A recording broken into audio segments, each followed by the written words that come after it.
Live from KTVN Reno, you're watching 2 News at 5:30. They don't want the nurses to have a voice. Nurses at Barton Memorial Hospital are planning a strike. The reason and the hospital's response is tonight's 2 News big story at 5:30. Now, nurses at the South Lake Tahoe Hospital voted to unionize back in November of 2017. I'm Landon Miller. And I'm Kristen Remington. Negotiations between them and Barton Health began in March of last year, but the nurses say no progress has been made. Elizabeth Lavetta joins us live in the newsroom after speaking with both sides. And Liz, that's why they're striking, right? Yeah, Kristen, they say that they want an agreement reached as soon as possible to remedy what they call unfair workplace conditions.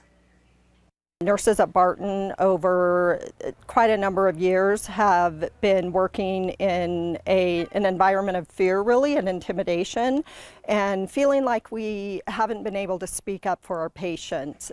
So the nurses are planning a one-day strike for February 15th to address this and other concerns. However, the nurses say Barton Hospital has notified them that replacement nurses will be hired for 5 days next week, which means the striking nurses will be out of work for an extra 4 days. Now, Barton Health's public relations director told me that the time frame is standard since the contract with the staffing agency they use requires a 5-day minimum for replacement nurses. But these nurses dispute that, instead calling it a punitive measure.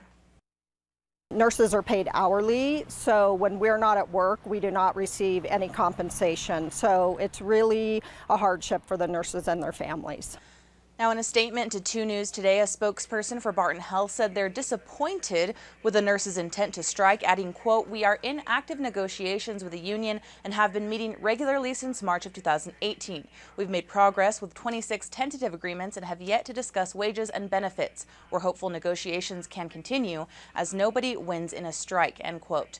The nurses say that they'll carry through with their strike regardless. Now, to see Barton Health's full statement, you can visit our KTVN News app. Covering the big story live in the newsroom, Elizabeth Olveda, 2 News.